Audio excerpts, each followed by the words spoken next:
2000 избирательных участков по Молдове и еще 100 в заграничном округе открылись рано утром в воскресенье. Выбирали президента из 9 кандидатов. Главное отличие в их программах – европейский курс или сближение с Россией. Мы спросили у жителей страны, за что они голосовали и чего ожидают от выборов. За соединение Молдовы с Румынией. Вот это очень желаю. А чего вы ожидаете от выборов? Улучшение, конечно. Что можно еще ждать? Улучшение нашим детям, чтобы дома было хорошо. Чтобы было лучше, чтобы стали хорошо, уже хотя бы в Молдавии, чтобы зарплата была нормальная, чтобы деньги нормальные, работа была. Проголосовать могли и молдаване с территории самопровозглашенной Приднестровской Молдавской Республики. Она возникла при попытке отделения от Молдовы в 1990 году. А в 1992 боевые действия на территории Приднестровья закончились вводом российских миротворцев.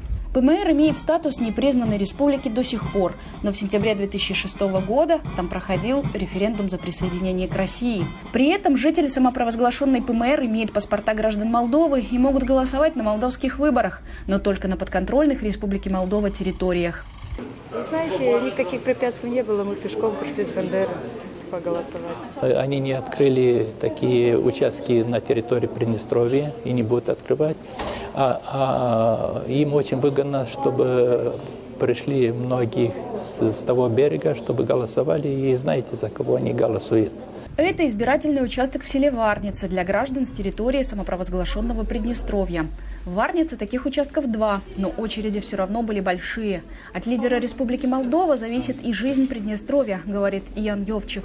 Он сам работает в Тирасполе директором румынского лицея, который находится в подчинении Молдовы. Очень многие люди есть, которые совсем по-другому думают, и им надоело жить в резервации. И прекрасно вы знаете, что то, что творилось в Приднестровье, вот сейчас вы на Украине понимаете, что прекрасно понимаете вот эти так называемая Донецкая Народная Республика, Луганская Народная Республика, это тоже такие же резервации. И вот мы пришли сегодня дать свой голос. Голос за то, чтобы были какие-то изменения. Надоело нам быть самой последней, самой бедной страной в Европе. Должно быть изменение, и я считаю, и мы считаем, те, которые пришли со мной, что наш вектор только европейский.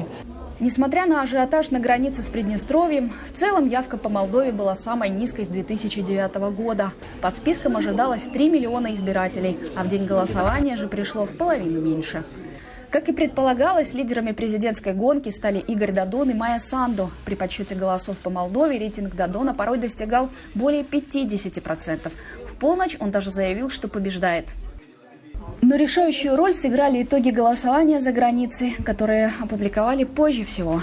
По предварительным подсчетам, всего за Майю Санду проголосовали 38% избирателей, а за Игоря Додона чуть более 48%. То есть он получил почти на 163 тысячи голосов больше. Господин Додон, который на первом месте набрал 48% голосов, просто сумел перетянуть на свою сторону электорат партии коммунистов. Второй кандидат набрал достаточно много, учитывая, что это кандидат, который только-только, можно сказать, вошел в политику как лидер партии.